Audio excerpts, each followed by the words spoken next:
Salut, c'est Clémentine Elise, coach mindset et coach business, les hôtes du podcast de la loose. Si toi aussi t'en as marre de voir que des success stories sur Instagram sans jamais aucune ombre au tableau, c'est le podcast qu'il te faut. L'objectif ici, c'est de dédramatiser, désacraliser et relativiser les échecs pour enfin se lâcher la grappe. À travers des échanges sans langue de bois, on va te partager les galères des entrepreneurs comme toi et moi. Retrouve-nous tous les mardis pour un nouvel épisode et découvrir la vraie vie des entrepreneurs. Alors, prêt à kiffer l'échec ? Alors bienvenue sur le podcast de la loose. Aujourd'hui, on a le plaisir de recevoir Marine de la But First Academy. La But First Academy, c'est quoi ? C'est 19 000 abonnés sur Instagram, mais c'est surtout une experte en création de contenu depuis 7 ans. Marine, donc, elle accompagne en fait des entrepreneurs qui le souhaitent à développer leur activité, leur présence en ligne et à mettre leur contenu au service de leurs objectifs. Son mantra, si on ne te voit pas, on ne se souviendra pas de toi. Et pour la petite anecdote, Marine et moi, on se connaît depuis un petit bout de temps parce que j'ai eu le plaisir d'intervenir donc sur son podcast sur des sujets de structuration et d'organisation en entreprise. Donc on mettra le lien dans la description pour celles et ceux que ça pourrait intéresser. Et aujourd'hui, du coup, Clémentine et moi, on a le plaisir de la recevoir dans le podcast de la loose. Donc bonjour Marine, comment tu vas ? Salut, ça va très bien. Merci beaucoup de m'inviter. Et effectivement, je confirme tout ce que tu as dit. Et la petite anecdote est que tu étais l'une de mes premières invitées. Maintenant, ça fait presque 200 épisodes, mais tu as fait partie des premières qui ont accepté de faire partie du podcast avec, à l'époque, 400-500 abonnés, il me semble. Donc, ouais, on en a fait du chemin. Trop bien, génial. trop bien. Et c'est ce qui va nous intéresser dans notre échange. Mais du coup, avec Clémentine, on a un petit jeu à te proposer. Donc, si tu veux, Clémentine, lancer le sujet. Yes, déjà bonjour Marine et bonjour à tous, toutes celles et ceux qui nous écoutent. Donc Marine, pour qu'on vienne un petit peu mettre les pieds dans le plat, on va faire un petit jeu de questions-réponses. Il y a 10 questions-réponses. Tu réponds par oui ou par non, pas besoin d'expliquer, pas besoin de justifier. Ça, on verra plus tard dans l'épisode. Mais voilà, on pose les questions et tu réponds naturel, quoi. C'est prêt ? Okay. T'es prête ? Je suis prête. C'est parti. Est-ce que tu as déjà envoyé un mail sans la pièce jointe ? Oui. Est-ce que tu as déjà posté un sondage en story et tu as eu 0 réponse ? Un sondage, non, mais une FAQ, oui. Est-ce que tu as déjà fait une faute d'orthographe dans un mail, dans un post, etc. ? Combien de fois ? Oui, bien sûr. Est-ce que tu as déjà envié, jalousé ou détesté une personne qui réussissait alors que toi tu galérais ? Non, parce que ça fait pas partie de ma nature. Ok. Est-ce que tu as déjà eu le syndrome de l'imposteur ? Ah oui, presque tous les jours. Est-ce que tu as déjà pleuré ? Ah oui, encore il y a 3 jours. Oui. Est-ce que tu as déjà eu envie de tout arrêter ? Oui. Est-ce que tu as déjà remis en question tes choix, tes décisions, tout ce que tu as déjà mis en place dans ton business ? Ouais, j'aurais tendance à te dire oui. Est-ce que tu as déjà perdu de l'argent dans une pub, une stratégie, un recrutement, une formation ? Oui, j'ai perdu beaucoup d'argent, oui, je confirme. Ok. Et dernière question, du coup, aujourd'hui, est-ce que tu dirais que tu as tout le temps confiance en toi ? Non, bien au contraire, je dirais que j'ai plus pas confiance en moi que confiance en moi. Ok, ça marche. Cool. Trop bien, trop bien. Ça annonce un épisode intéressant, je pense. Exactement. On m'a dit d'être transparente, donc c'est l'objectif aussi. Et je pense que il faut aussi se rendre compte de l'autre réalité. Et sur les réseaux, on se rend pas compte de tout ça. Et sur les réseaux, quand on va voir même mon personal branding, on se dit que c'est bon, je suis plus tout timide, il y a plein de barrières qui ont été dépassées. Alors oui, c'est le cas, il y a eu des évolutions, mais ça reste parfois assez difficile, il faut le dire. Merci, c'est ça qu'on aime bien dans ce podcast, c'est cette honnêteté, cette transparence et arrêter les faux semblants. Soyons un petit peu honnêtes entre nous. Complètement. Exactement.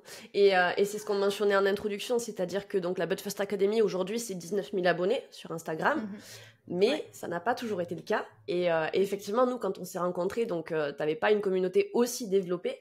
Du coup, pour introduire un petit peu cet épisode-là et que les auditeurs, auditrices puissent comprendre un petit peu ton parcours, est-ce que tu peux nous raconter, assez rapidement, c'est quoi l'histoire de Marine et c'est quoi l'histoire de la But First Academy ?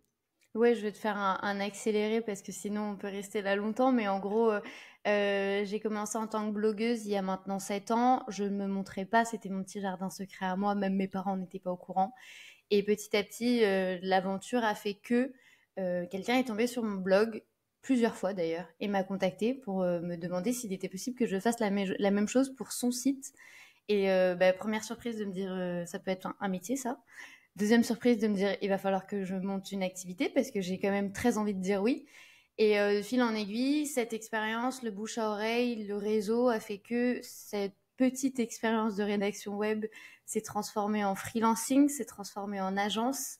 Et il y a 2 ans et demi à peu près, j'ai fait un coaching business où en gros on m'a dit t'es bien mignonne mais ton blog est pas, enfin ça fait pas pro quoi, c'est pas sérieux, t'as pas forcément envie de payer des 1000 et des 100 pour travailler avec toi. La première réaction a été de me dire merde. La deuxième réaction a été de me dire bon bah tant pis, j'abandonne vu que ça ne sert à rien visiblement. Une connerie, c'est l'une des plus grosses conneries que j'ai faites en entrepreneuriat en toute honnêteté, puisque après ça j'ai pendant 1 an travaillé uniquement sur l'agence. Et c'est super cool de travailler sur des super beaux projets, des grandes entreprises, des grands groupes avec une renommée où tu te dis mais comment est-ce que moi je travaille avec eux? Sauf que il y a un couac, c'est que tu es en train de travailler sur leur projet à eux et pas sur le tien. Et j'arrivais à une certaine limite où je voyais pas comment moi je pouvais développer l'agence sans être en train de développer leur projet. Et ça me manquait d'avoir un truc à moi. Donc est née la But First Academy. Quand j'ai annoncé ça, mes proches ils m'ont dit ne fais surtout pas ça, je t'en supplie, parce qu'ils se sont dit c'est encore une idée farfelue qu'elle a. Non, clairement elle a pas le temps, ça va pas le faire. Têtue, j'ai dit si, je vais y aller. Et voilà, comme ça, j'ai lancé la But First Academy comme ça. Et c'est vrai qu'au début, la But First Academy ne s'appelait pas comme ça. Au début, c'était marinelves.com. J'ai travaillé pendant 3 mois. Et au moment de vendre, impossible de vendre. Je n'arrivais pas à me mettre en avant et je suis personne, moi. Enfin, qui est-ce que je suis, moi, pour vendre? Enfin, c'est pas possible. Donc, impossible de vendre, un énorme syndrome de l'imposteur où je me dis, je n'ai pas envie d'être partout. Il en est hors de question, je n'ai pas envie de voir ma tête sur toutes les communications. S'il y a des pubs, les gens vont tomber sur moi, ils vont voir ma photo, mais pas du tout. Je trouvais ça en fait presque ridicule de me dire... et pas légitime aussi. Et du coup, c'est là qu'est née la But First Academy où je me suis dit, je vais lancer un truc qui est détaché de ma personne. Non pas parce que j'avais envie de faire du faceless ou quoi que ce soit, pas du tout. Hein. C'était de manière très égoïste de me dire, si j'ai envie que mon business avance, il faut que moi je m'en détache parce que émotionnellement parlant, on va pas y arriver. Et voilà, est née la But First Academy comme ça. Génial. Donc déjà, si on doit résumer, tu nous partages que cette But First Academy, mine de rien, c'est surtout le fruit de plusieurs années d'expérience, essentiellement pas pour toi, mais pour d'autres personnes, etc. Et au bout d'un moment, ce petit côté un peu, on va dire égoïste, mais pas dans le sens négatif du terme, où tu te dis, bon ben là, en fait, j'en ai marre de travailler pour les autres, maintenant j'ai envie de travailler pour moi, donc je lance mon truc, donc la But First Academy. Donc ça, c'était il y a 2 ans et demi. Ok, et du coup, en 2 ans et demi, si on peut zoomer sur cette partie-là, comment t'as fait pour passer donc de la But First Academy, un truc on part de zéro, personne ne me connaît, etc., à aujourd'hui, j'ai 19 000 abonnés sur Instagram? Oh là là, ça part par beaucoup de choses, en mine de rien, beaucoup de larmes, beaucoup de joie aussi. Pas que des larmes de tristesse, hein, mais c'est une expérience humaine, la But First Academy, comme j'ai rarement vu dans ma vie. Vraiment, c'est la plus belle expérience depuis le début. J'ai eu le blog, j'ai l'agence et tout. Pour moi, la But First Academy, je sais pas comment t'expliquer. En fait, il y a eu ce truc où j'ai tellement galéré au début, où j'ai tellement fait tout ce qu'on m'a dit, parce que en fait, pour reposer le contexte, moi, ça fait 7 ans que je crée du contenu, mais je crée essentiellement du contenu sur les sites internet. Et du coup, quand j'arrive sur Instagram, moi, j'y connais rien ou pas grand-chose. Je suis pas à l'aise sur les réseaux. J'aime pas me montrer, j'aime pas montrer ma vie privée. Je suis pas influenceuse. Dans ma tête, je me disais, mais je vais me donner en spectacle, ça va être horrible. Et c'est vrai que j'arrive un peu avec ça sur Instagram. Et moi, je n'ai jamais utilisé les réseaux. Donc, j'arrive avec les codes de Google sur ce réseau social. Donc, forcément, ça n'a absolument pas du tout marché. Mais je suis restée entêtée pendant 8 mois. C'est-à-dire que j'ai lancé la But First Academy en août. Et jusqu'en mai, j'ai fait ça tous les jours. J'ai publié tous les jours des reels, des stories, des carousels, tout ça. Et au final, il n'y avait rien qui se passait, mais vraiment rien du tout. Pas un like ou très peu, mes proches, essentiellement, ou du moins ceux qui n'étaient pas bloqués. Les commentaires, rien. En DM, que dalle. Les followers, je t'en parle pas. Franchement, je les ai sués les 500 premiers. Et en fait, à un moment donné, il y a quelqu'un dans l'agence qui m'a dit là, tu perds vraiment ton temps. Là, vraiment, ça sert à rien. On repose et il faut qu'on pose une stratégie parce que là, sinon, je te dis, ça n'avancera pas. Et là, du coup, tu te roules en boule dans ton canapé, tu te dis, je suis nulle, je vais jamais y arriver, je ne comprends rien et je suis même pas sûre de vouloir comprendre parce que je n'avais pas envie de me mettre en avant. Et du coup, là, j'ai complètement tout analysé. Mais vraiment, j'ai passé peut-être une journée entière, voire 2 journées entières à vraiment comprendre ce qui se passait. Comprendre la plateforme, comprendre l'interaction avec les gens, comprendre à quel moment j'avais eu plus d'échanges, à quel moment j'avais eu plus de vues, quels étaient les commentaires, comment est-ce que je pouvais avoir plus d'informations sur qui se trouvait derrière son téléphone. Et c'est comme ça que petit à petit, quand j'ai inversé ma vision de il faut que l'algorithme me voie en il faut que l'humain me voie, et ça peut paraître très con dit comme ça, mais c'est vraiment la réalité, c'est là où j'ai réussi à communiquer de la bonne manière et surtout à communiquer les bonnes choses. Parce que j'aime bien dire qu'aujourd'hui, et depuis presque le début, je ne communique pas pour l'algorithme, je communique pour des humains. Alors oui, aujourd'hui, je sais, ça peut paraître facile de dire ça parce que j'ai des reels qui font des millions de vues et ça va, oui, mais j'aurais pu faire 1000 ou 2000 vues et avoir 20 messages, ça aurait été très très bien. Franchement, moi, c'est ça que je recherche. Et c'est pour ça aussi que tous les process de la But First Academy sont pensés comme ça. J'ai un échange avec presque tout le monde. Les gens avec qui j'échange, ça va être des vocaux. Et les gens sont hyper surpris. D'ailleurs, plus d'une fois, on me dit, est-ce que c'est une intelligence artificielle ? Non, non, c'est bien moi, derrière, qui parle aux gens parce que c'est pour ça, en fait, que j'ai lancé la But First Academy. Pour l'humain, principalement. Et c'est comme ça que petit à petit, j'ai fait mon petit bonhomme de chemin. J'ai affiné les stratégies parce que j'ai toujours analysé, parce que je me suis dit, je vais pas faire 2 fois la même erreur. Pendant 8 mois, j'ai rien regardé, je voulais pas voir.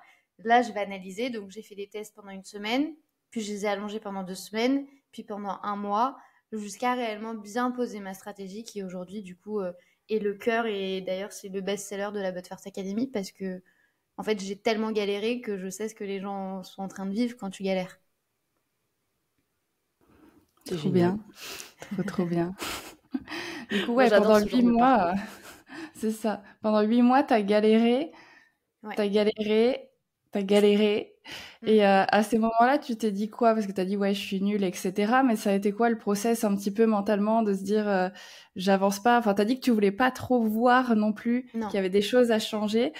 T'avais peur de quoi, en fait, derrière ça ? T'avais peur... En fait, j'avais peur qu'on revienne au début de la But First Academy et qu'on me dise, ça ne marchera pas parce que tu ne te montres pas. Et en fait, je ne voulais pas être face à cette réalité de il faut que je me montre. Parce que moi, c'était tout l'inverse que je voulais faire. Moi, j'ai commencé à réellement travailler mon personal branding en 2024 et les gens qui ont l'habitude de la But First Academy le savent, je l'ai fait uniquement et je le fais uniquement parce que c'est des gens de la But First Academy qui me l'ont demandé.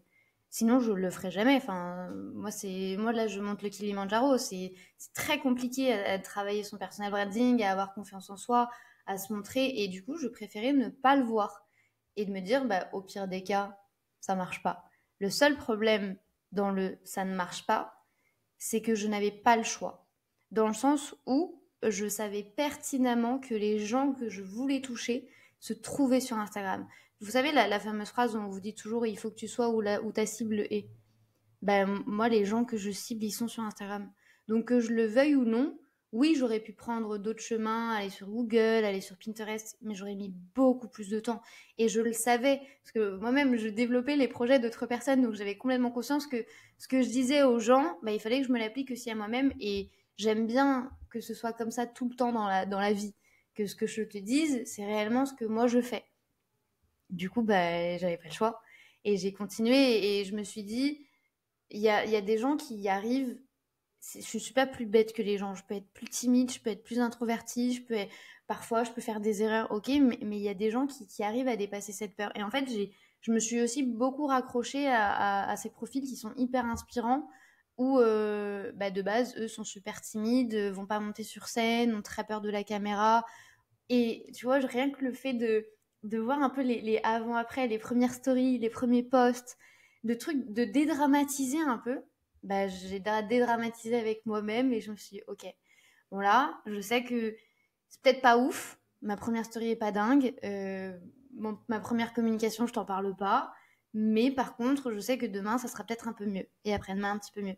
Et j'ai fait mon petit bonhomme de chemin comme ça en partant du 1%. Et c'est pour ça, tout à l'heure, vous disiez, est-ce que tu as jalousé quelqu'un ou est-ce que tu as envié quelqu'un? Non, parce que ça fait pas partie de ma personnalité. Et surtout, j'aime bien me comparer avec moi-même de la veille. Si je suis meilleure que moi-même de la veille, j'ai déjà fait mon taf.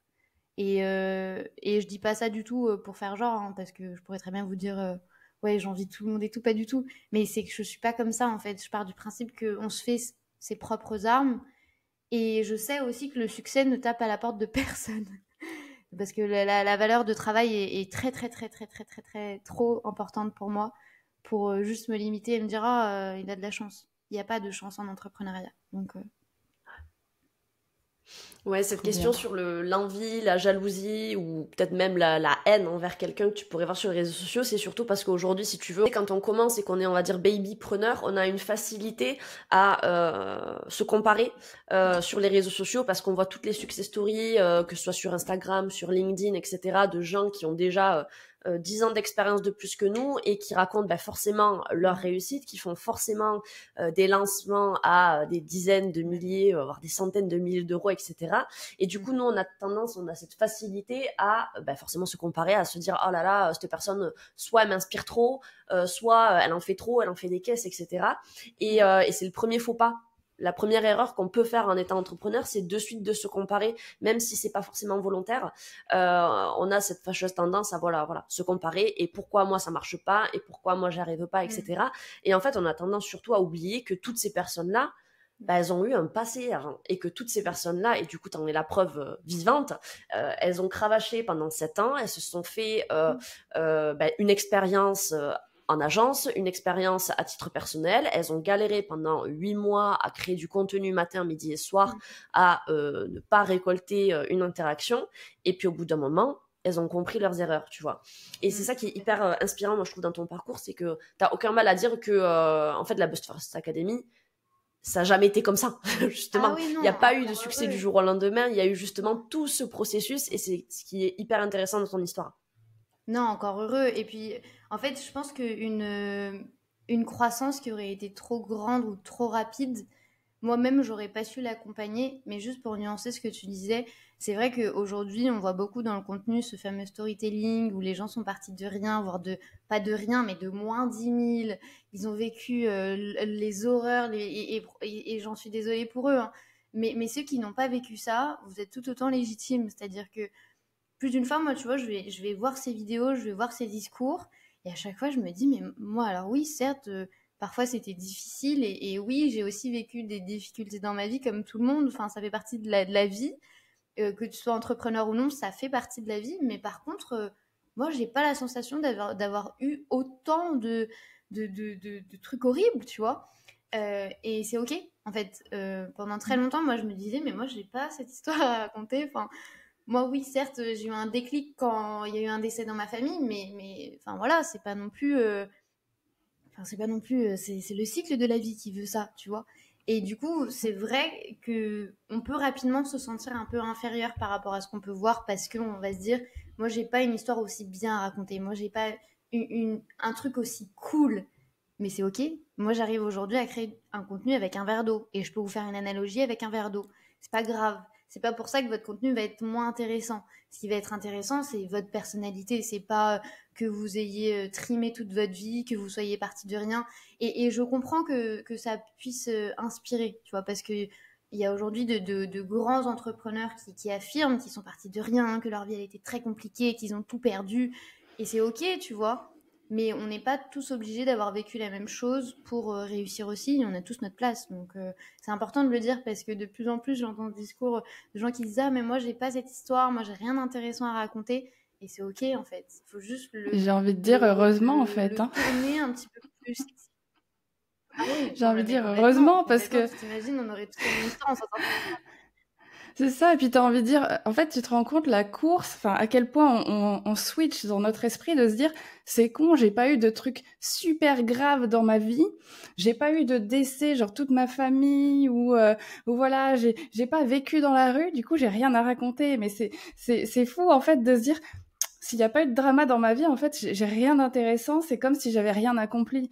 Mais en fait, comme tu disais tout à l'heure, les stories, si à la base t'aimais pas faire une story facecam et que tu te disais jamais j'arriverai à faire ça et que t'as avancé et qu'un jour t'arrives à le faire, ben c'est bête, mais ça fait partie de ton parcours et de te dire ben maintenant je suis super à l'aise et tout ce que j'ai mis en place, tout ce que j'ai galéré juste entre guillemets pour faire une story facecam. Donc comme tu dis, il n'y a pas de, je pense, de meilleur parcours ou de parcours plus légitime, de souffrance plus légitime qui va être plus vendeuse qu'une autre. C'est juste toute petite action peut être inspirante à partir du moment où tu arrives à juste raconter ton évolution, comme tu disais, d'un jour à l'autre. Finalement, si toi, tu as réussi à progresser, c'est possible pour tout le monde et t'as pas besoin d'avoir vécu des drames pour avoir des choses à raconter, quoi. Complètement. C'est ça. Mais on est tellement dans une société où aujourd'hui c'est très compliqué de percer, je le mets entre guillemets, mais c'est très compliqué parce qu'on est dans une société où l'attention est très courte. Donc forcément, celui qui va avoir le nombre de vues, le nombre de likes, etc., qui explose, c'est celui ou celle qui va réussir à capter l'attention. Et généralement, c'est l'essence même du storytelling, c'est de capter l'attention par les émotions, de raconter un peu une histoire qui, sur le papier, pourrait être tout à fait banale, mais la raconter avec une certaine âme et beaucoup de bullshit, on peut le dire, clairement. Hein. La moitié des choses qu'on lit sur les réseaux sociaux, c'est clairement du bullshit. Mais Aussi. ça fait partie des nouvelles tendances un petit peu de copywriting, de storytelling, etc., que beaucoup utilisent. Alors certains le font très très bien et tant mieux pour eux. Et il y a beaucoup de gens aussi qui l'utilisent un petit peu à tort et à travers. Et c'est ça que je déplore un peu. Mais c'est vrai que quand toi t'arrives et que tu vois que des histoires comme ça, c'est normal de se sentir comme une merde, hein, clairement. C'est clairement ça, quoi. Complètement. Et c'est humain, tu vois, de se comparer et de se dire, en fait, moi, j'aimerais bien faire comme elle, mais j'ai pas cette histoire-là, tu vois. Mais après, il faut partir du principe qu'il faut pas se concentrer aussi que sur ça. Il faut pas se concentrer déjà de que sur ce qu'on va vous dire. Allez vérifier les informations qu'on vous transmet. Je dis tout le temps ça, mais les réseaux sociaux, ce n'est pas la vraie vie. Vraiment, vraiment, vraiment. Vous pouvez faire semblant de plein de choses sur Internet. Il y a des choses qui le font très bien, des gens qui le font très bien. Et il y a des gens aussi qui font du très, très bon travail, il faut le dire aussi. Et il y a aussi, tu vois, cette perception de j'ai des abonnés, donc je suis plus légitime. C'est pas vrai. Je suis désolée, ce n'est pas vrai. Et petite anecdote, dans la But First Academy, aujourd'hui, si je le voulais, j'aurais déjà plus de 30 000 abonnés. Mais je fais un nettoyage d'abonnés tous les jours. Tous les jours. Tous les jours, je passe au crible les nouvelles personnes qui sont arrivées, tous ceux qui ne sont pas qualifiés ou toutes les personnes que je vois qui n'ont pas d'intérêt pour la But First Academy parce que ça ne va pas être des profils avec lesquels ou je vais pouvoir travailler ou que des personnes que je vais pouvoir aider. Je les enlève, je les retire. Alors je suis désolée pour toutes ces personnes qui ont suivi la But First Academy que j'ai enlevées, mais parce que je veux pas de... En fait, pour moi, des abonnés qui ne servent à rien, c'est du flan. Tu vois ce que je veux dire ? Et c'est un chiffre qui... Je sais que pour beaucoup, ça peut faire bizarre de dire ça parce que je sais qu'il y a beaucoup de monde qui veulent absolument ces abonnés et je comprends par rapport à l'ego, par rapport à la confiance en soi, ça rassure de se dire ok, il y a des personnes qui arrivent. Mais si les personnes qui arrivent sont pas qualifiées, c'est un soufflet qui sort du four et qui retombe. Ça ne sert à rien. Et j'aime bien dire que si on se concentre que sur le nombre d'abonnés, on déplace le problème. Parce que la première étape du problème, c'est je n'ai pas d'abonnés, mais la deuxième étape, c'est ah oui, mais je vends pas. Oui, mais si t'as pas une audience qualifiée, forcément que tu vas pas vendre. Donc en fait, tu retardes le problème. Et vu que moi, pendant 8 mois, j'ai vraiment eu ce problème de me dire je sais pas, je comprends pas pourquoi ça marche pas, il va falloir qu'on réadapte tout. Mais après cette phase, il y a encore eu une autre phase de galère où tu mets les choses en place, tous les indicateurs sont super bons, même certaines personnes qui travaillaient avec moi ne comprenaient pas. On ne comprenait pas pourquoi ça ne vendait pas. Mais littéralement, c'était incompréhensible. On avait des super bonnes stats, des bons taux de clics, les gens ouvraient nos emails, on avait des DM, on avait des commentaires. Et même comme ça vendait pas. Et c'est pour ça que, en fait, j'ai envie de dire, oui, certes, la situation du contenu s'est débloquée au bout de 8 mois, mais la première vente, elle a été faite, c'est peut-être 1 an. Et c'est pas la faute des gens, et c'est pas ma faute non plus. Et ça, pour le coup, tu vois, j'ai vraiment appris à le dédramatiser et à me dire, ok, c'était pas moi le problème, c'est juste que les gens ont besoin de s'habituer à la présence de la But First Academy. Il y a une relation de confiance qui s'installe aussi. Il y a une relation amicale aussi pour certaines qui s'installe. Et on ne peut pas arriver comme ça, tu vois, d'un coup de la baguette magique, c'est bon, j'ai des abonnés et puis je vais faire des ventes. C'est pas du tout comme ça que ça se passe. Et c'est bien de prendre un peu de distance aussi et de se dire, bah, ok, ça prendra le temps que ça prendra, mais il faut pas baisser les bras parce que la première phrase que tu as dite est très vraie au début de cet épisode de podcast, je la dis tout le temps. Si on ne te voit pas, on ne se souviendra pas de toi. Et il y en a une deuxième que je dis, il est impossible de dépasser une personne qui n'abandonne jamais. Et ça, c'est vraiment un truc que je garde en moi. Et je me dis, là, si j'abandonne, demain, je vais le regretter, je le sais. Et dans une semaine, je vais m'en mordre les doigts. Donc, je préfère continuer et analyser et essayer de comprendre, quand bien même, oui, parfois, il n'y a pas d'explication, mais il faut quand même avancer, tu vois. Et je dis pas continuer même si ça marche pas. Non, continuer, mais analyser les choses. Regardez ce qui se passe. Si vous avez des abonnés mais que vous vendez pas, peut-être que vos abonnés sont pas qualifiés. Si vous avez une trop grosse communauté et que vous voyez que ça prend pas, il y a un problème aussi. Mais de mettre le doigt, tu vois, parfois ça fait un peu mal. Et c'est pour ça que je vous ai dit au début, peut-être que je voulais pas le voir.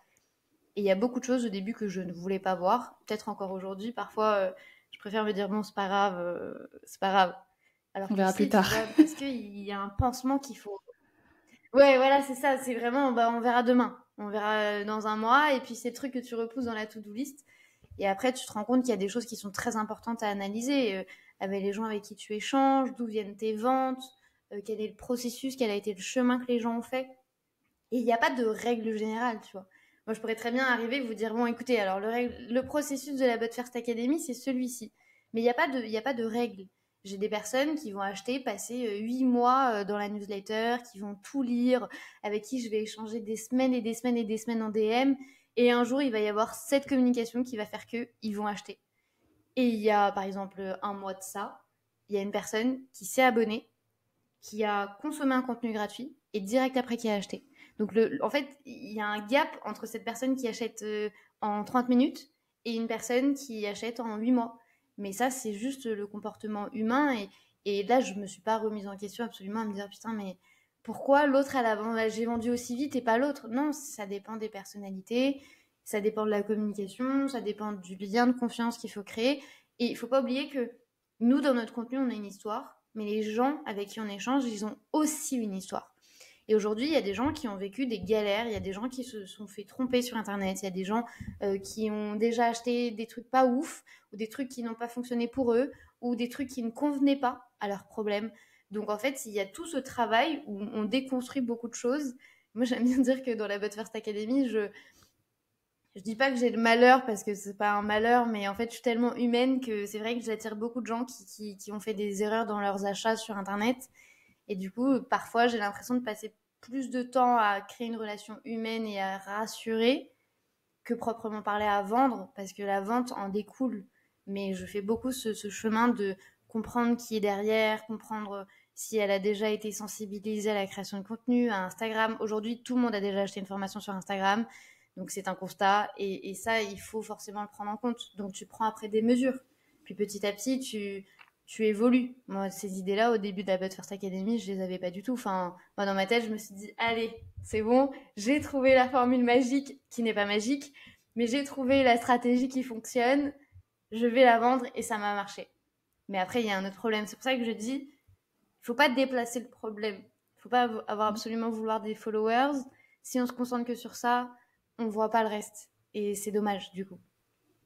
Il y a un truc hyper intéressant que tu as dit et sur lequel j'aimerais bien rebondir parce que moi c'est un peu mon cheval de bataille avec les accompagnements clients que j'ai, c'est le fait de justement être un petit peu dans le déni de ses responsabilités, clairement, parce que c'est peut-être un peu dur dit comme ça, mais si tu galères dans ton entreprise, c'est qu'à un moment donné, il y a forcément quelque chose que toi, tu fais mal. Et souvent, le réflexe dans cette situation-là, on a tendance à se dire ouais, mais c'est la faute de, ouais, mais c'est parce que j'ai pris cette formation, mais elle était nulle, ouais, mais c'est parce que j'ai peur de faire ci, ouais, mais c'est parce que, ah non, la prospection, c'est pas pour moi, nanani, nanana, etc. Sauf que il y a quelque chose qui est très cruel, c'est que quand tu es chef d'entreprise, tu as techniquement l'obligation de te sortir les doigts du, comme j'aime bien dire, pour atteindre tes objectifs, etc. Et en fait, pour y arriver, je pense que c'est nécessaire aussi de se regarder dans un miroir 2 minutes et de savoir se remettre en question de la bonne manière. Alors, on n'est pas là pour s'auto-flageller ou pour aller sur la place publique se faire fouetter, tu vois, c'est pas du tout le but, mais juste d'être capable et de prendre assez de recul pour dire, bon, ben là, ok, j'ai un peu merdé. Ça fait 6 mois que je fais la même chose sans me poser de questions. Ça ne marche pas. Et plutôt que de me remettre en question, de changer de stratégie, qu'est-ce que je préfère faire? C'est trouver quelqu'un pour porter le chapeau, quelqu'un ou quelque chose, ou etc. Du coup, c'est hyper intéressant de ce que tu as dit au niveau du fait que, bah, effectivement, tu as un peu dénié le problème, enfin, tu voulais pas trop le voir, ou tu le déplaçais, tu sais, c'est un peu comme tu mets la poussière sous le tapis, au bout d'un moment, ça revient, tu vois. Et deuxième chose que j'ai trouvé hyper intéressante, c'est que tu dis que, ok, t'as mis 8 mois à comprendre en termes de contenu, de création de contenu, ce qui ne fonctionnait pas. T'as changé la donne, ça a fonctionné, mais pour autant, c'est pas ça ce qui t'a fait vendre, en fait, dans la foulée. Non, il y a un temps d'adaptation, tu vois. C'est pas parce que il y a une nouvelle boutique qui vient d'ouvrir dans la rue que directement tu vas être cliente, tu vois. Tu vas peut-être rentrer 1 fois, puis 2 fois, puis 3 fois, puis 10 fois. Et moi, j'aime bien dire que vraiment le twist de tout, ça a été les Summer Games, qui d'ailleurs qui sont revenus cet été, et c'est une expérience qui est toujours folle parce qu'humainement parlant, c'est incroyable. Et je sais que pour l'avoir vu, j'ai vu on va pas les appeler des concurrentes, mais des consoeurs qui sont rentrées par curiosité parce que ça a fait quand même un petit peu de bruit, et j'ai remarqué à mes dépens où en fait j'ai pas contrôlé le truc. Faut être honnête, j'ai pas contrôlé, je m'attendais pas du tout à ça. Et c'est vrai que j'en ai une qui m'a envoyé un message et qui m'a dit « C'est incroyable ce que tu as mis en place, ça pourrait clairement être payant. » Parce qu'en fait, tu arrives à un moment où tu galères pendant 8 mois pour avoir de la visibilité. Après, tu as de la visibilité, mais il y a un deuxième palier où il faut que tu passes de « il faut que j'arrive à vendre ». Et ce deuxième palier, il a été franchi au moment où, en fait, j'ai enlevé mon focus au niveau de la vente et je me suis dit « Les stats sont bonnes, on n'arrête pas de se remettre en question tous les 4 matins. J'en ai marre aussi, moi, de me remettre en question. Je suis fatiguée. » Et vraiment, j'étais à une phase où j'étais fatiguée. Je pleurais en réunion avec Marine qui travaillait avec moi, une autre Marine. Je pleurais et je lui disais « Mais Marine, franchement, j'en ai marre. Là, je suis fatiguée. J'ai l'impression qu'on est constamment dans la lutte, en fait. Et c'est un projet tellement plaisir que là, aujourd'hui, je ne prends plus aucun plaisir. » Et on s'est dit, il faut qu'on arrive à remettre au centre l'une des valeurs que moi j'avais dans mon fort intérieur, qui est l'humain. J'avais envie de changer un peu cette donne du digital, de se dire bah, tout est automatisé, y a de l'intelligence artificielle partout, on est là que pour de la vente, de la vente, de la vente. Et moi, je voulais pas ça pour la But First Academy. J'avais la sensation de courir après la performance et de courir après des résultats financiers. Parce qu'encore une fois, on n'est pas une association. Mais j'avais pas envie à mes dépens de perdre le truc de j'aime trop ce que je fais. Et on s'est dit, il faut qu'on trouve un truc où pour le coup, je vais aussi me faire kiffer. Donc on a lancé les Summer Games, qui sont du coup des jeux d'été. La deuxième saison du coup s'est terminée là il y a peu. Parce qu'en fait, c'est une expérience qui est tellement humaine et qui est tellement belle, et je le sais, qui est loin d'être stratégique. C'est d'ailleurs l'action la moins stratégique au niveau business que je fais. Mais littéralement, je perds de l'argent. Je perds de l'argent, et en plus de ça, je n'en gagne pas. C'est-à-dire que ça pourrait complètement être quelque chose de payant. Cette année, on s'est dit, est-ce qu'on les fait payants parce que les transformations sont folles, parce qu'il y a des lives, parce qu'on passe tout l'été ensemble avec les entrepreneurs, on les aide. Bref, il y a trop de choses. Et j'ai bien conscience que ça pourrait être payant, tu vois, même 1 euro symbolique. Mais c'est pas la vibe du truc. Donc, je refuse de le mettre en payant. Et en fait, tu rentres dans cette phase où tu remets l'humain au centre et tu l'écoutes. Tu l'écoutes réellement et tu veux réellement l'aider. Et c'est pas des trucs bullshit, hein, tu veux réellement l'aider. Et juste, en fait, d'être à l'écoute de la personne, les gens n'ont pas l'habitude. Ils se disent, putain, mais c'est fou. Alors que je fais juste le basique bien fait, c'est-à-dire que je m'assois et j'écoute la personne et je lui dis, moi à ta place, je ferai ci, ça, ça, teste ça. Dans une semaine, reviens me voir, tu me dis si ça a marché. Et en fait, c'est le fameux petit pas à petit pas que moi-même je me suis imposé, que j'impose aussi aux autres, parce que je peux te transmettre tout et parfois, tu vois, tu te disais très bien, on va acheter une formation, on va se dire elle n'a pas marché. Alors oui, peut-être que la formation ne marcherait pas pour toi. Par contre, tu ne peux pas dire que la formation n'a pas marché si tu n'y es pas allé au bout et si tu n'es pas passé à l'action.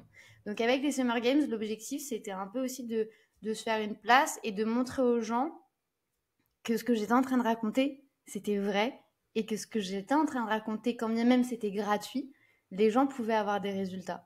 Et c'est pour ça que j'ai jamais eu peur de beaucoup donner en gratuit, parce que dans ces cas-là, les gens vont dire si en gratuit ça fonctionne, alors imagine en payant. Et quand tu fais le payant pendant un mois, tout correctement, étape par étape, bah, tes résultats, ils sont là. Donc, j'aime bien dire que les ventes de la But First Academy sont arrivées au moment où je m'y attendais le moins, parce que j'avais un peu baissé les bras, je l'avoue.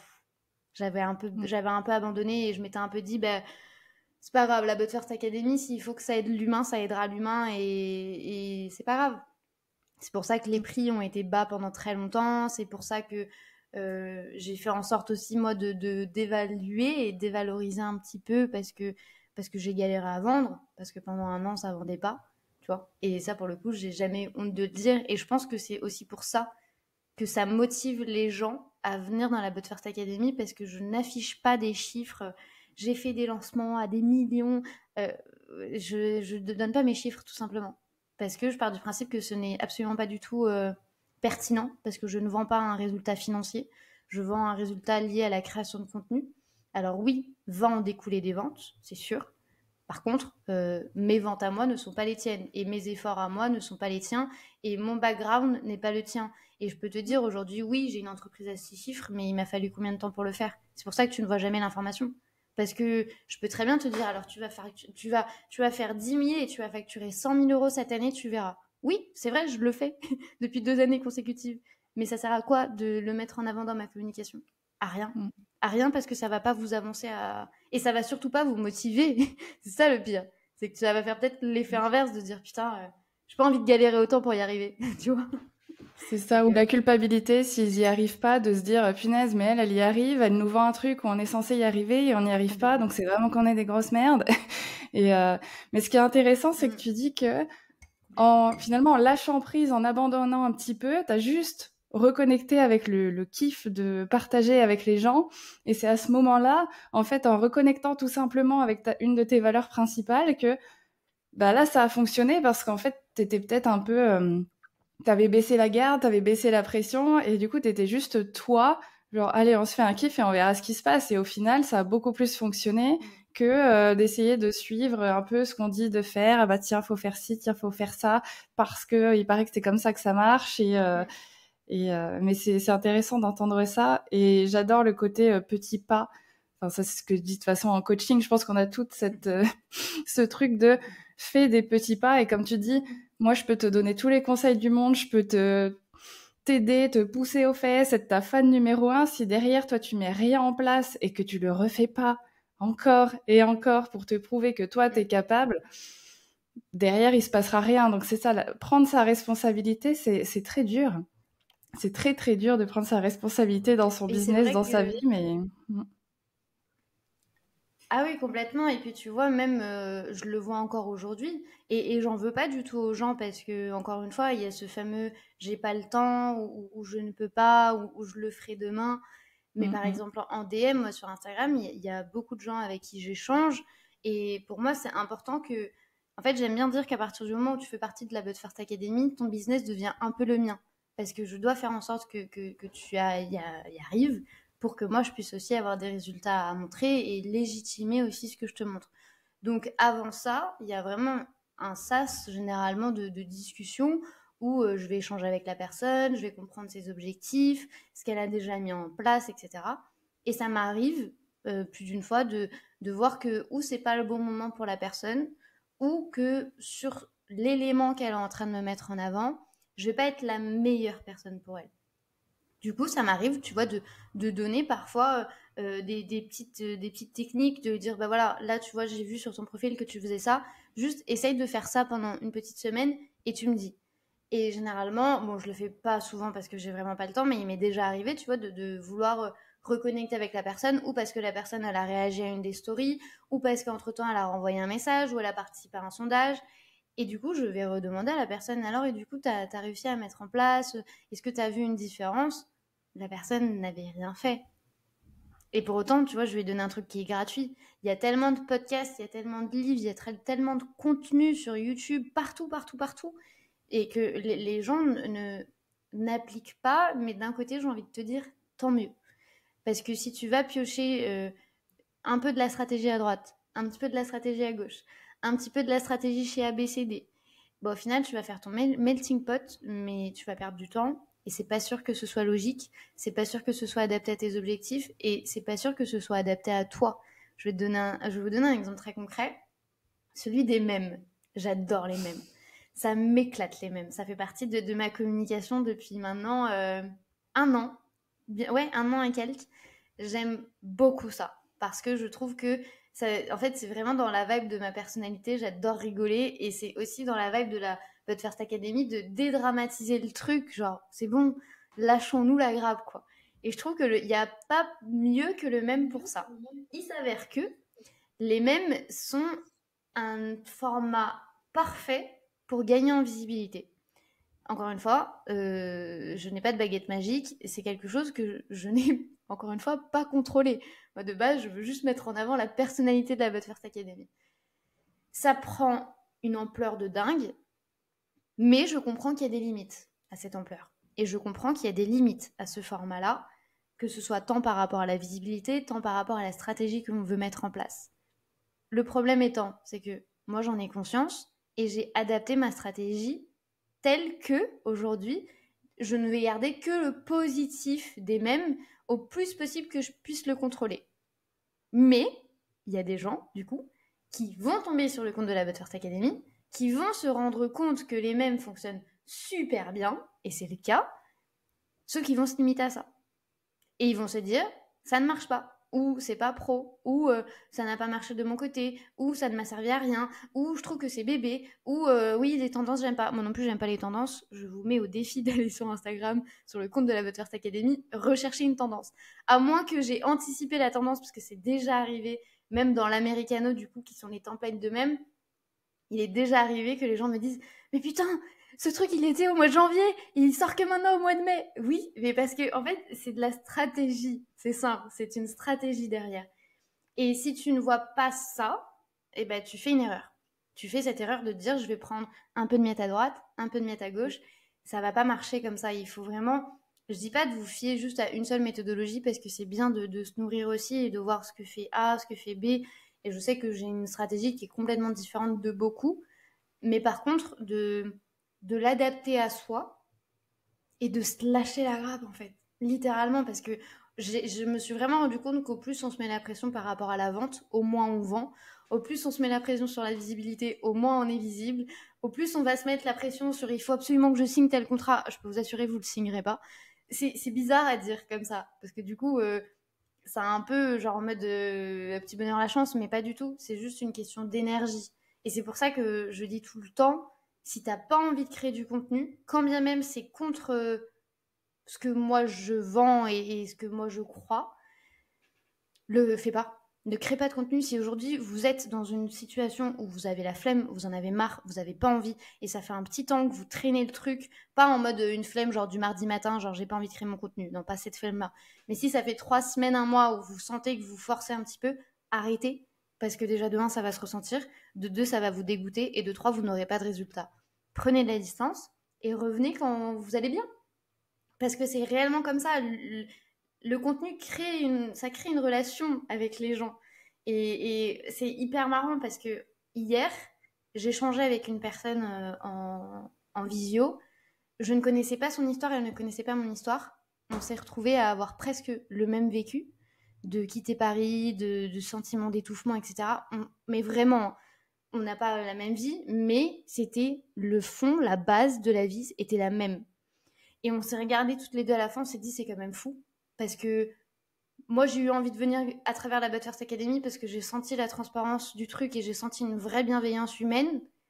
Et moi, de mon côté, j'aurais clairement pu ne pas accepter de lui parler. J'ai quand même accepté parce que j'ai bien aimé notre échange. Et au final, il s'avère qu'on avait un peu la même vie. Donc, je trouve que c'est fou de se dire que le contenu peut attirer des personnes qui nous ressemblent à partir du moment où tu vas mettre la bonne énergie. Bah, de toute façon, il y a quelque chose qui est très, très véridique dans le marketing pur et dur. Donc là, je remets ma casquette business, etc. C'est que aujourd'hui, on est dans un monde où on va rechercher l'authenticité, etc. Parce qu'il y a eu beaucoup de dérives, parce qu'avec l'arrivée des nouvelles technologies, de l'IA, etc., on a de plus en plus de doutes sur la qualité ou pas de ce qu'on achète. Et du coup, aujourd'hui, il y a un adage qui dit que la conversion se fait dans la conversation. Et c'est clairement ce que tu viens de dire, en fait. C'est juste que si tu veux vendre, il faut prendre le temps de connecter avec des gens, quoi, tout simplement. Prendre le temps de les découvrir, d'identifier leurs besoins, de les conseiller, de leur donner confiance en toi. Et au bout d'un moment, tôt ou tard, ils prendront la décision d'acheter. Alors, il y en a qui vont acheter en claquant des doigts, il y en a qui vont mettre 18 ans à acheter, mais ça fait partie du principe. Et ce qui est aussi hyper intéressant, c'est que pour illustrer justement le propos de des fois, tu te mets trop de pression, du coup, les résultats n'arrivent pas. Combien de fois ça m'est arrivé, et je suis certaine que pour nos auditeurs, auditrices, ça vous est déjà arrivé aussi, tu crées un contenu hyper chiadé, tu y passes des heures, t'es hyper fier de ton travail, machin et tout, 2 likes. Tu fais une vidéo de merde, tu reprends un truc remixé, tu rajoutes ton texte, tu pètes tes scores. Et ça, c'est clairement la définition de lâche-toi la grappe. 5 millions de vues sur un truc à la con. Hein. J'étais là genre, mais what? Je m'ennuyais, je me suis dit, je vais reprendre ce mème-là et je vais mettre un truc en rapport avec moi. 5 millions de vues, 400 abonnés. Je me dis, mais pourquoi on se fait chier? Vraiment, hein. La puissance des mèmes, mais parce que, en fait, j'aime bien dire qu'on est les seuls à complexifier les approches. Quand on va sur les réseaux sociaux, on n'a pas envie de se prendre la tête, on n'a pas envie de lire une encyclopédie, on a juste envie de s'inspirer, de rigoler, de s'amuser. Et à partir du moment où on comprend qu'il faut aussi un peu arrêter de se prendre au sérieux, parce que c'est ça réellement qui fait un peu vivre les business aussi. Alors je vous dis pas quelle est la limite entre l'image pro, l'image pas pro. Je sais qu'il y a des gens qui trouvent que les mèmes c'est absolument pas professionnel.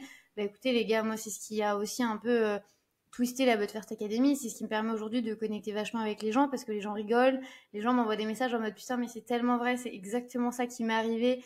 Comment est-ce que t'es sortie de cette situation? Enfin, on en rigole parce qu'on dédramatise le truc. Et à partir du moment où on arrête vraiment de se prendre au sérieux, genre on n'est pas des Steve Jobs, et encore, quand bien même, le mec arrivait en jean pour les keynotes, enfin s'il vous plaît. Enfin, je veux dire, c'est pour ça que en fait, on est personne. Et à partir du moment où tu pars du principe que t'es personne et que littéralement t'as pas besoin de te prendre au sérieux, bah tu dédramatises beaucoup le truc. Et là, vous allez me dire, oui, mais Marine, t'es hyper timide, machin, t'avais pas envie de te montrer. Dans la But First Academy, déjà, je me montre pas, pour commencer. Et petite astuce de grand-mère, vraiment, il y a que dans les vieux pots qu'on fait les meilleures recettes. Les gens que vous ne voulez pas, mais bloquez-les. Genre vraiment, moi, je suis sûre, il y a des gens que je connais qui ont déjà dû entendre des interviews à moi et se dire, mais oh, c'est pas vrai. Ben si, c'est vrai. Mais parce que je bloque les gens, si j'ai pas envie qu'ils le voient mon contenu, ben ils le voient pas. Et je sais qu'aujourd'hui, de mon ancienne vie à Paris, il y a beaucoup de gens qui sont à des années-lumière de se dire elle est entrepreneur depuis 5 ans, elle a une agence avec 8 personnes, elle a la But First Academy avec plus de 300 personnes dedans. Ils sont loin de s'imaginer tout ça. Mais j'en ai rien à faire, littéralement. Et c'est pour ça que j'aime autant les mêmes aussi. Parce que je pars du principe que tu peux véhiculer un beau message, quand bien même à travers le rire. Parce que, attention, tu peux rire, mais tu peux aussi comprendre certaines choses avec un mème. Moi, il y a des mèmes qui ont très bien performé, qui ne sont pas des mèmes pour rigoler. Ce sont des mèmes peut-être un petit peu plus inspirationnels, etc. Donc il faut, tu vois, remettre un peu la balance et se dire, bah, au pire des cas, qu'est-ce qui se passe? Au pire des cas, rien du tout. Il ne se passe rien. La Terre ne va pas s'arrêter de tourner. Demain continuera à être demain.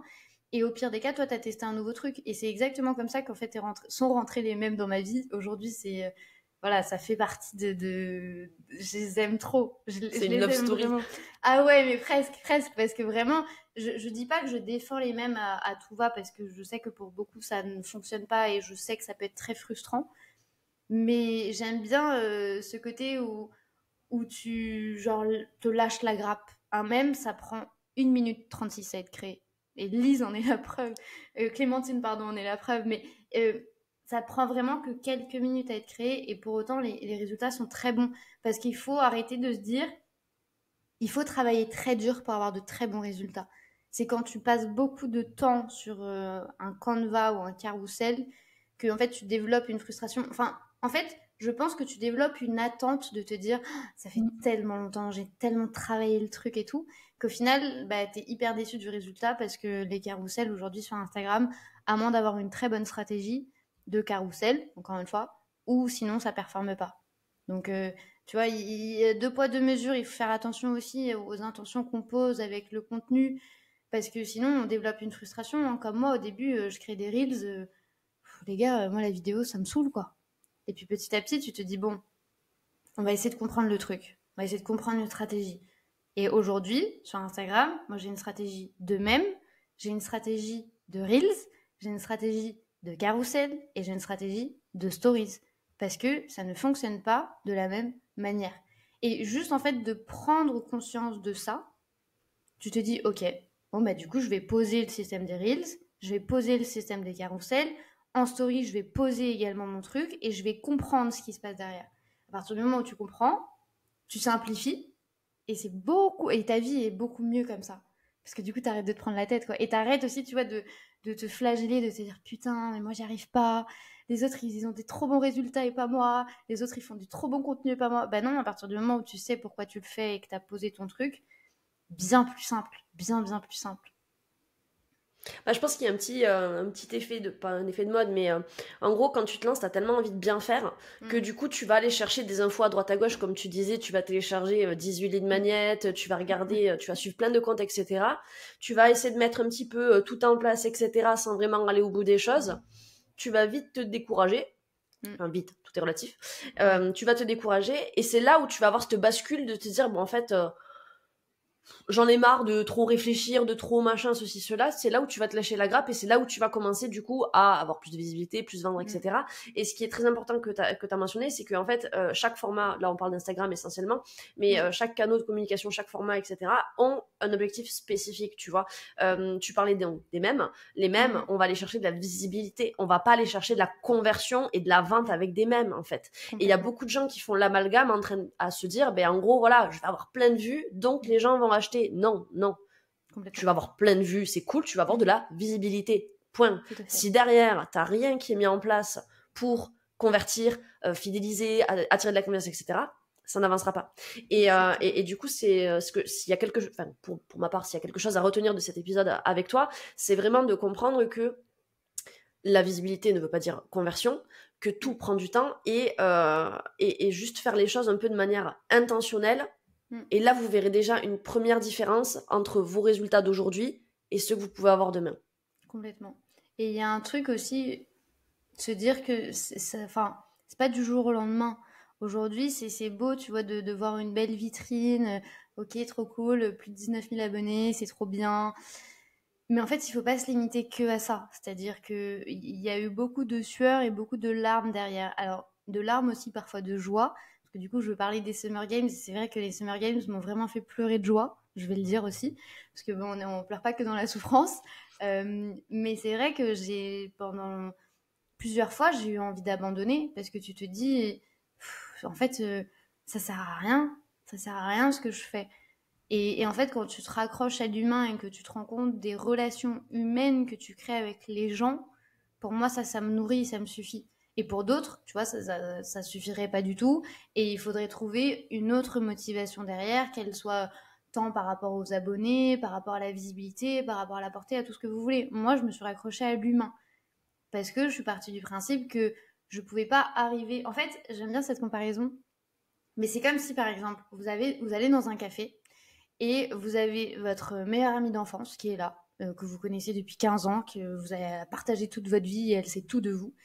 Et votre amie d'enfance ramène une connaissance. que vous ne connaissez pas du tout, directement, ça peut être votre meilleure amie. Vous allez d'abord créer un lien, essayer de comprendre qu'est-ce qu'elle fait dans la vie, c'est quoi un peu son parcours, d'où elle vient, qu'est-ce qu'elle aime, qu'est-ce qu'elle aime pas, le style de musique, le style vestimentaire.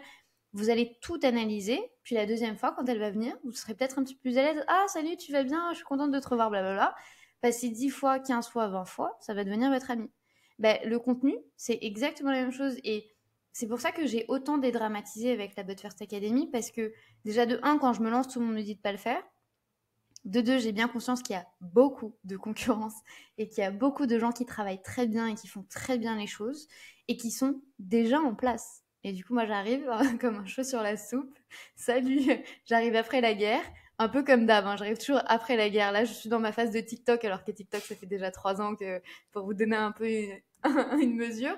Donc, j'arrive après la guerre et je me dis, mais je vais faire quoi de ça? Enfin, j'ai envie, mais je sais pas. Et ma motivation, ça a été de prendre le contre-pied et de laisser le temps au temps, mais pas trop de temps non plus. C'est-à-dire, il y a vraiment une notion d'équilibre qu'il faut garder en tête. Ne changez pas de stratégie toutes les semaines, ça sert à rien, vous n'allez pas avancer. C'est pour ça que c'est important pour moi de vous le dire, mais n'attendez pas 8 mois non plus, parce que là, il faut être maso, et si la But First Academy l'a fait, ne le faites pas, je vous en supplie. Mais au bout de 1 mois, 1 mois et demi, 2 mois, vous sentez que la stratégie elle est un peu fragile, que ça prend pas trop, que vous n'avez pas trop de résultats, là on commence à se remettre en question. Parce que moi, ce qui m'a vraiment beaucoup fatiguée, c'est de me remettre en question tous les jours. Et comme je vous disais au début, il y a encore 3 jours, je pleurais parce que, en fait, c'est fatigant émotionnellement qu'il n'y ait personne pour te dire c'est exactement là où tu dois aller.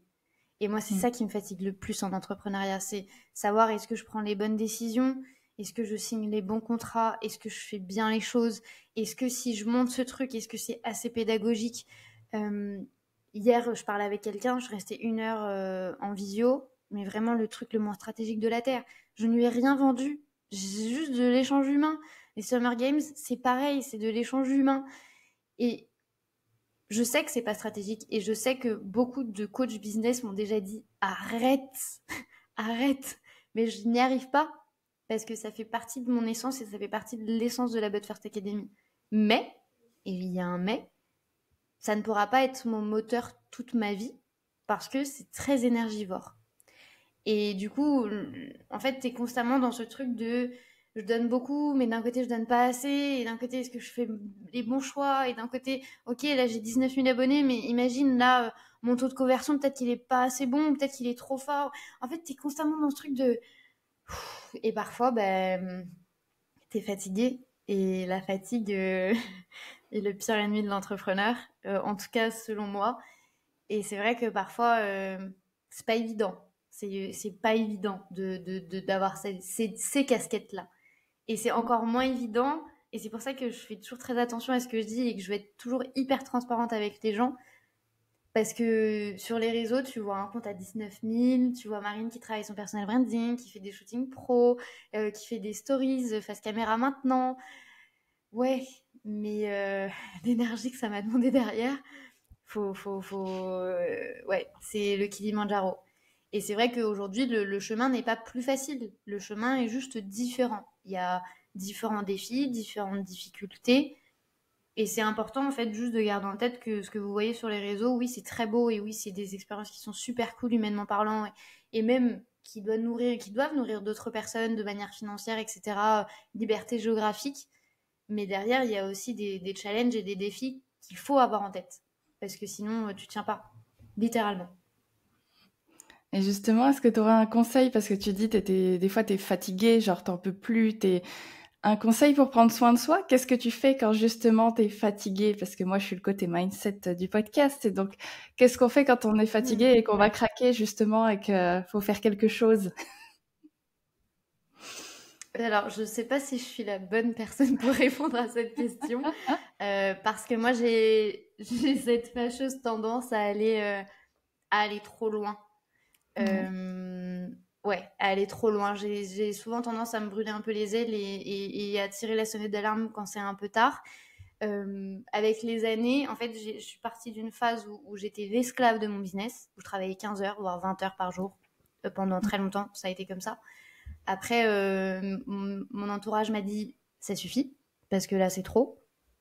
Donc, je suis rentrée dans un coaching business où ils m'ont dit exactement ces termes. Tu es l'esclave de ton business. C'est pas moi qui l'ai inventé, c'est eux qui me le disent. Après ce coaching-là, c'est une descente aux enfers. Littéralement. Une descente aux enfers. Pendant 2 mois, j'abandonne mon blog. En fait, je suis une merde, littéralement. Je ne sers à rien. J'ai été avec des gens qui passent à la télé, qui facturent des millions. Et en fait, je suis complètement déconnectée de leur réalité. Moi, je suis une babypreneur. À l'époque, je facturais 50 000 euros à l'année. Enfin, ouais, c'était déjà fou, mais moi, dans ma tête, je méconnaissais ce monde-là, encore une fois. Donc là, ça a été la première descente aux enfers, où t'as l'impression que tout ce que t'as construit, c'est de la merde, littéralement. Et je pèse mes mots. Et là, pour le coup, j'ai pleuré pendant 1 mois et demi à 2 mois. Ce qui m'a sauvée, c'est que je n'avais pas la But First Academy, c'est que personne me connaissait. Et du coup, je faisais mon petit bonhomme de chemin de mon côté dans les coulisses, et c'est passé crème. La deuxième descente aux enfers que j'ai eue, ça a été l'année dernière. Fin d'année 2023, je suis morte. Mais morte, littéralement. Je n'ai plus 1% de batterie. Donc je décide de prendre 1 semaine de vacances à Noël, chose qui n'était jamais arrivée. Mes proches, quand ils ont vu que je suis arrivée aux fêtes de fin d'année sans mon ordi, m'ont dit Marine, c'est un miracle aujourd'hui, qu'est-ce qui se passe? J'étais là, oui, non mais là, vraiment, genre moi je suis connue pour être la fille qui a son ordinateur greffé dans la main, et c'est pas à reproduire. Vraiment, je vous le dis, c'est pas à reproduire. Et la dernière fois, et elle a été anticipée un petit peu plus parce que je commence à connaître un peu les signaux et je commence aussi à me connaître, ça a été avant les Summer Games. Les Summer Games devaient être lancés le 17 juin, le lundi 17 juin. Et Marine, avec qui je travaille, on devait tout peaufiner, tout terminer, tout checker, les automatisations, etc. Je rentre dans la réunion et je fonds en larmes. Mais littéralement, je fonds en larmes et je lui dis, je n'ai plus de force, je n'y arrive pas, je n'y arrive plus. J'ai beaucoup à donner, mais là, mon corps veut pas, je suis exténuée. Marine, du coup, qui travaille avec moi, m'a répondu, les saisonniers, au mois de juillet et août, vivent le rush, donc au mois de juin, ils prennent des vacances. Donc là, je ne veux pas avoir ta gueule sur Instagram. Elle m'a littéralement dit ça. Elle m'a dit, je ne veux pas avoir ta gueule sur Instagram, tu dégages des réseaux, je ne veux pas te voir en train de travailler. Je ne veux pas. Et c'est honnêtement ça qui m'a sauvée. Et j'ai raccroché, on a éteint le Zoom, j'ai décalé mes réunions, j'ai décalé les trucs où je sentais que j'avais pas l'énergie pour. J'ai fait tout ce que je savais que je pouvais faire et que j'allais kiffer et que ça allait me prendre du plaisir. Et j'ai pris 1 semaine. Et du coup, les Summer Games ont commencé 1 semaine plus tard, en sachant que tout était prêt.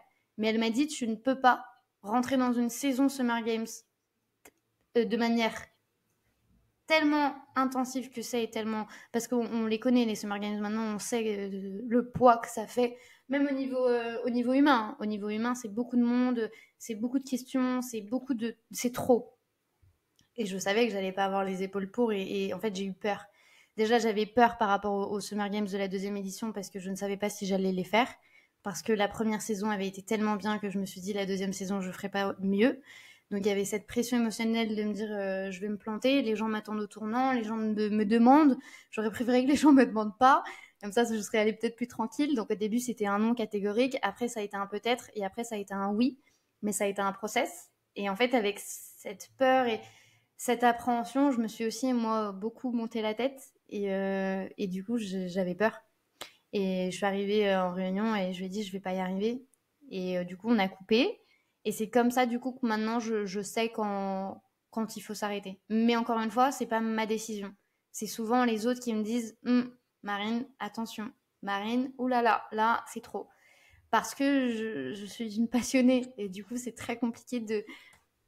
En fait, c'est ça. Et je pense que c'est la question de 2024, et je pense qu'elle va me rester, et je pense que ça va même aller jusqu'en 2025. Je n'arrive pas à me définir en tant qu'humain et pas en tant qu'entrepreneur. C'est-à-dire que tu m'enlèves mes business. Alors, je sais qui je suis, bien entendu. Je suis une femme, une sœur, tout ce que vous voulez. Mais je n'ai pas réellement de passion. Je vais pas me dire, allez, je ferme. Non, ma passion, c'est mon travail. Et ça ne devrait pas l'être, ou peut-être de manière plus modérée, je sais pas. Mais du coup, c'est vrai que quand il faut s'arrêter, maintenant, je coupe.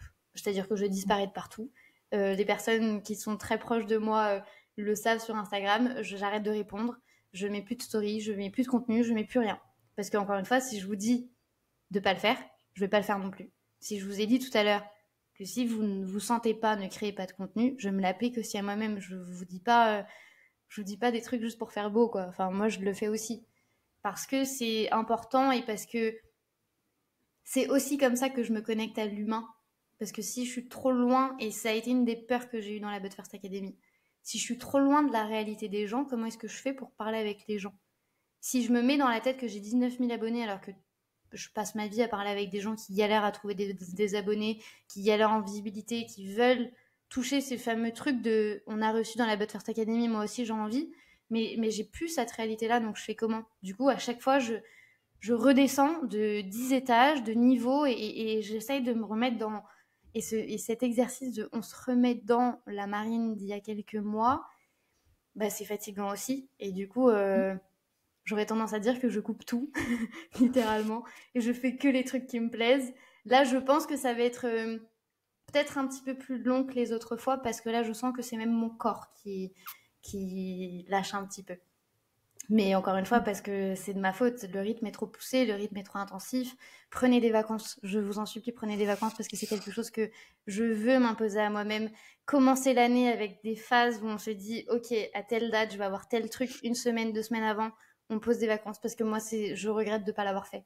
Je regrette foncièrement. Et en 2024, là, en septembre 2024, je vais les poser et en janvier de 2025, je les poserai à nouveau. Parce qu'on n'est pas des machines de guerre et j'ai bien compris que si moi je vais pas bien, mes business ne peuvent pas avancer.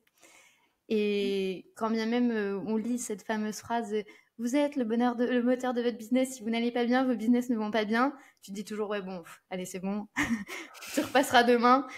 Et au final, quand la réalité elle frappe, ça fait mal.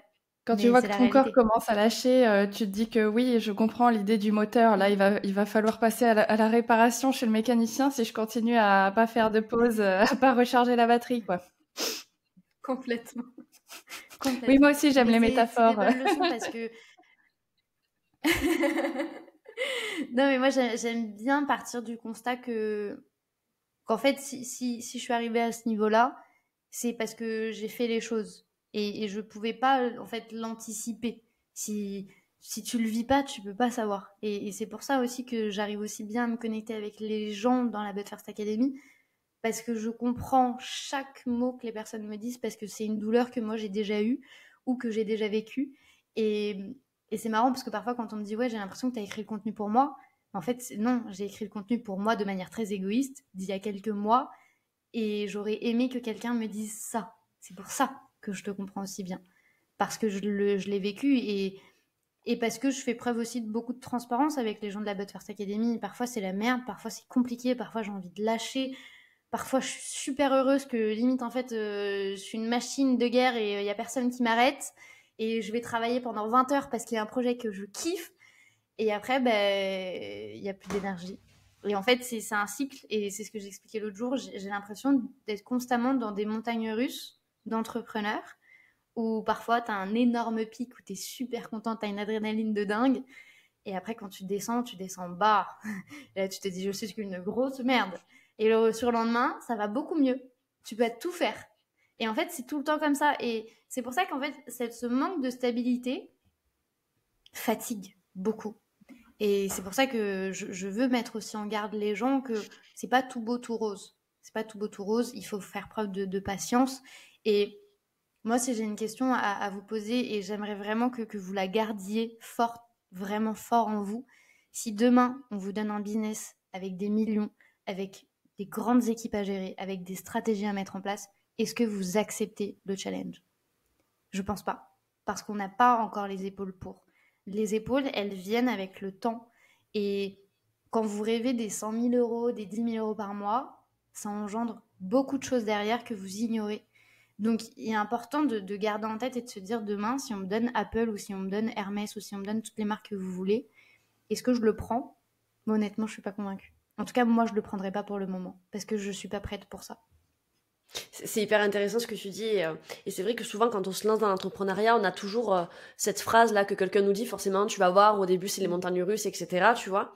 Ouais. Sauf qu'en fait, et tu viens de le dire, c'est très important, c'est pas que au début les montagnes russes. En fait, c'est toute ta vie d'entrepreneur. Tu vas avoir des hauts, tu vas avoir des bas, c'est ok. Tu vas te planter, c'est ok aussi, ça fait partie du process, etc. Et plus tu vas grandir, plus tu vas grossir, plus tu vas avoir des problèmes de merde. Mais vraiment, c'est-à-dire qu'au début, tu te prends la tête pour, je sais pas, de la visibilité, machin, tout ça et tout. Ok. Et une fois que tu as réussi, ben maintenant, l'idée, ça va être de reproduire, d'arriver à réussir une deuxième fois, tu vois. C'est le principe des lancements, tu vois, t'as plein de gens qui sont là, ouais, j'ai fait un lancement à 100 milliers d'euros. Génial, tant mieux pour toi. Ok, et le lancement qui a suivi, est-ce que t'as fait aussi les 100 000 euros, tu vois ce que je veux dire? Et en fait, c'est ça, c'est plus tu grandis, plus tu grossis, plus t'as de pression, plus tu vas avoir des problèmes, etc. Et t'as ce flux émotionnel qu'il faut apprendre à gérer. Et c'est aussi du coup tout le travail de Clémentine sur la partie plus mindset, émotionnel, etc. Mais c'est hyper important de le dire, je trouve. Parce que c'est ça, en fait. Il y a un exemple à garder en tête que tout le monde connaît, ou si vous connaissez, enfin, vous connaissez forcément de nom. Parce que ce que tu es en train de me dire me fait penser à Léna Situation sur une des vidéos. Elle a fait un vlog sur le Met Gala et son copain Seb Lafrite, qui est aussi un youtubeur très connu, lui dit t'as été invité une fois, mais la deuxième invitation est plus difficile à obtenir, donc bravo, parce que tu peux être fier de toi. Et c'est exactement ça. Le faire une fois, bon, j'ai envie de vous dire, autant, ça va. Le faire 2 fois, c'est très compliqué. Et ce qu'il en découle après, parce qu'on peut se dire, ouais, c'est incroyable ce qu'elle a fait et tout, ce qu'il en découle après, c'est quand même une interview d'1 heure avec Anna Wintour en anglais. Imaginez juste le stress, la complexité du truc et la difficulté d'être dans cet exercice. Alors oui, c'est incroyable, c'est trop bien, mais je suis convaincue que derrière, il y a eu des problèmes de trac, de pas bégayer, d'avoir peur d'être face à un mastodonte. Et forcément, tu te dis, oh bah, c'est trop cool.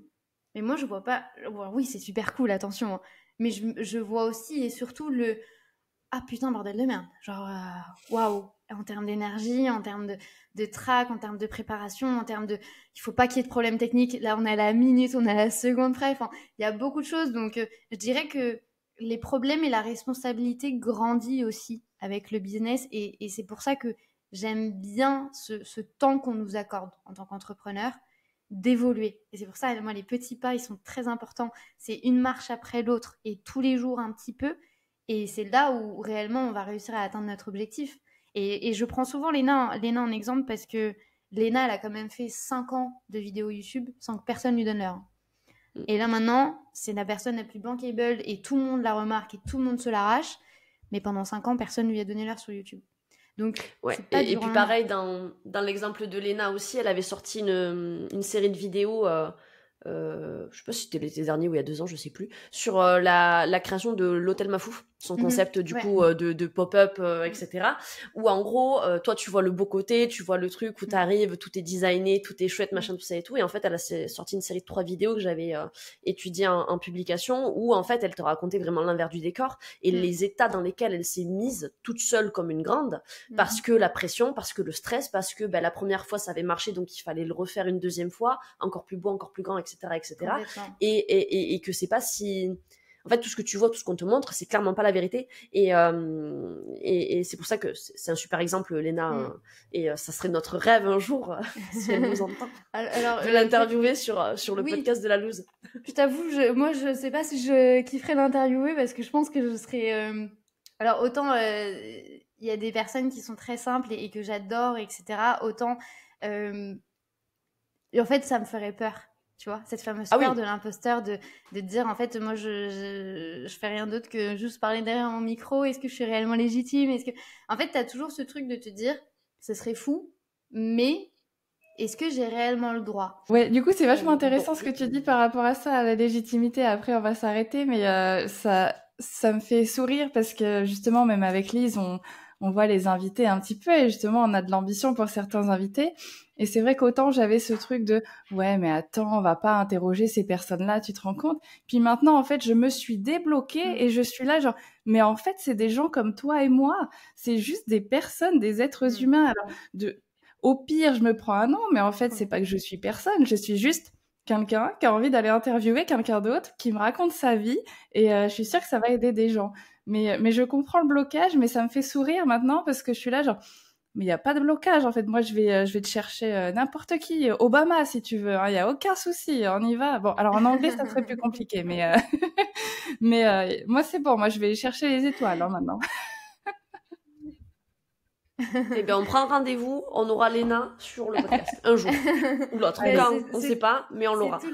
C'est vraiment tout le mal que je vous souhaite, vraiment, parce que c'est un beau projet et il faut juste partir du principe que, en fait, on est confronté à certaines choses, mais il faut aussi un peu les provoquer. Tu vois, moi, l'interview qui m'a mis le plus en stress, et c'est très bizarre à dire comme ça, mais vraiment celle où vraiment j'étais stressée avant, où limite j'avais peur de le faire, je me suis un peu rendue malade alors que c'est juste une interview podcast. Ça a été une des personnes qui a participé au meilleur pâtissier, vraiment une émission que j'adore. Je crois même qu'elle était finaliste, je ne sais pas, Valériane. Et en fait, elle a commencé à suivre la Butterfest Academy. Et je me suis dit, attends, mais la folie. Et du coup, je me suis dit, attends, si elle sait qu'on existe, moi j'ai aussi quand même envie de savoir son parcours, quoi. Du coup, je lui envoie un message et elle accepte d'être interviewée dans la Butterfest Academy. Moi, à l'époque, j'avais peut-être 5000, 6000 abonnés peut-être. Et elle en avait peut-être plus de 100 000, c'est sûr. 200 000, je crois. Et je me dis, oh là là là là là là, mon Dieu, dans quel pétrin je me suis mise. Très clairement, je ne sais pas ce que je vais dire, je ne sais pas ce que je vais lui raconter. Et moi, en plus, j'aime vraiment profondément cette émission. Donc, en fait, je voulais pas tomber dans ce truc de fanatique de l'émission. Ni fanatique de la télé, de savoir un peu les coulisses. Moi, c'était pas ça dans quoi je voulais tomber. Je voulais vraiment m'intéresser à elle. Et j'étais hyper stressée. Vraiment, j'ai plus jamais regardé l'interview parce que j'étais dans un état vraiment où je me suis mis une pression de dingue.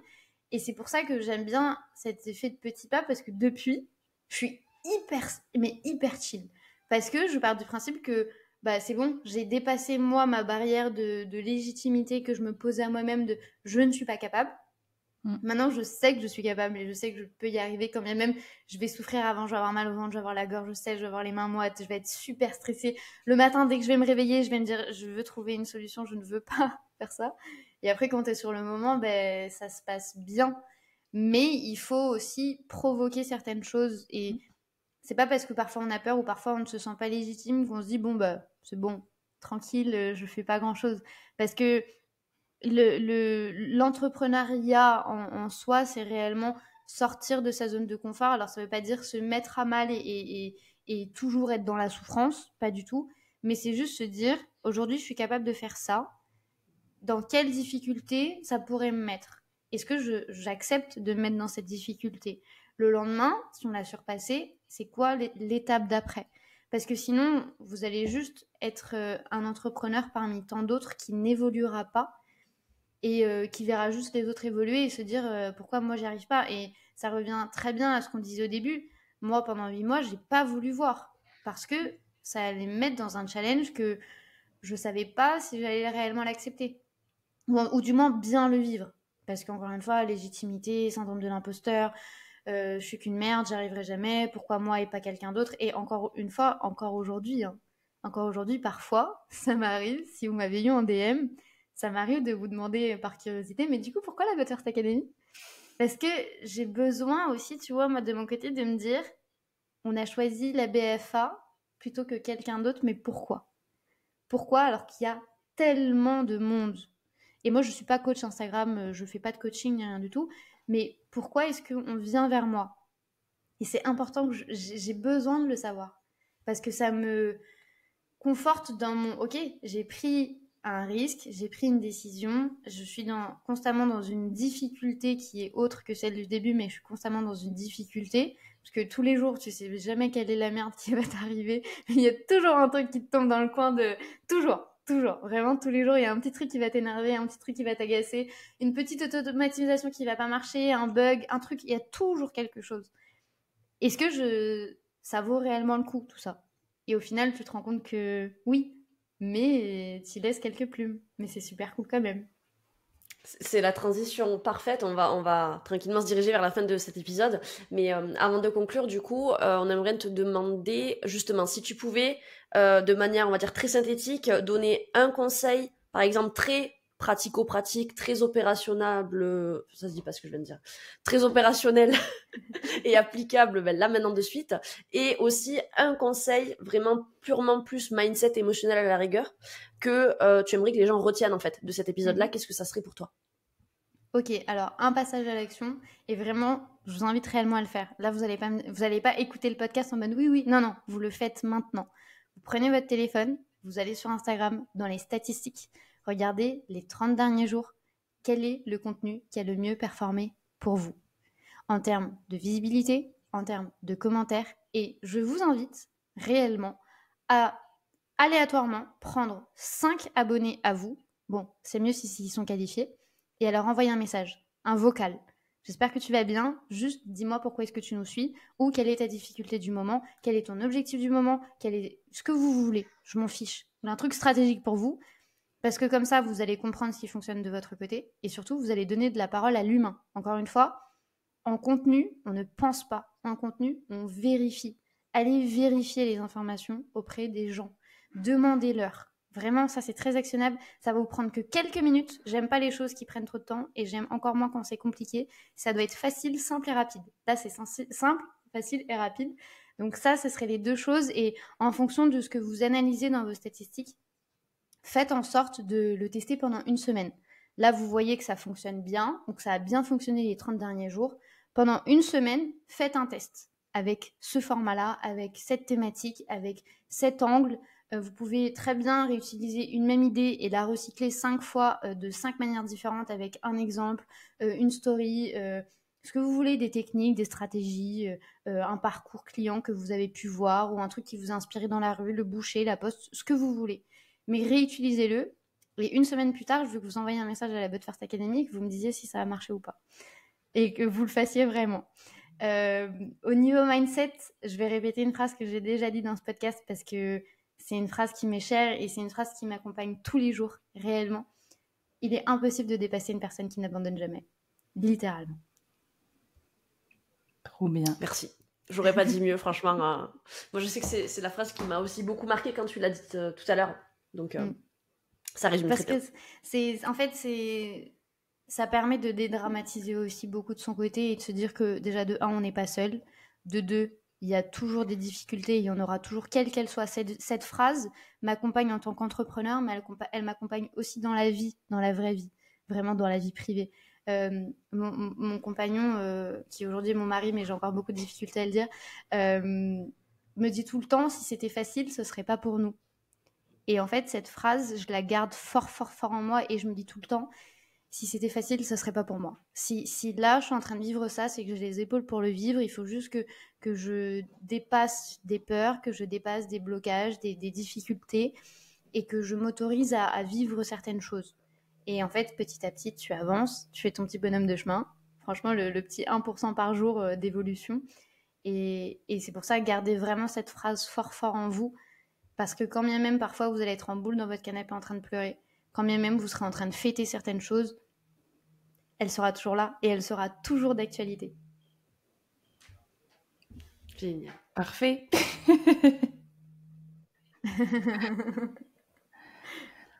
Super. Bah, du coup, je pense qu'on va s'arrêter sur ce petit mot de la fin. Marine, du coup, on te retrouve donc sur Instagram, But First Academy. On te retrouve ailleurs, newsletter, tu disais tout à l'heure. Est-ce qu'il y a d'autres choses à communiquer sur toi?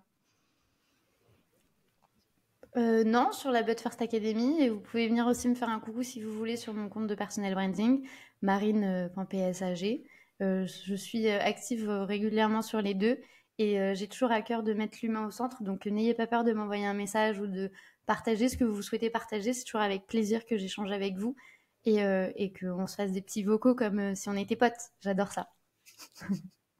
Trop bien. Bah, allez inonder Marine de vocales. Alors, un plaisir de t'avoir reçu sur le podcast de la loose. Et puis, à bientôt. Merci à vous. À bientôt. Si l'épisode t'a plu, partage-le à tes potes en galère et dis-nous qui tu aimerais découvrir sur ce podcast. Nous, on se retrouve la semaine prochaine. Et rappelle-toi, c'est pas parce que t'as la loose que t'auras pas de flouze. #DropTheMic.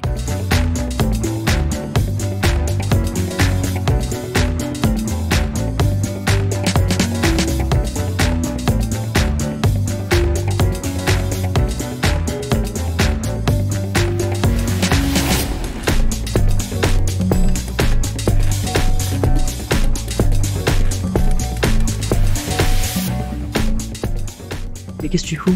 T'es encore là?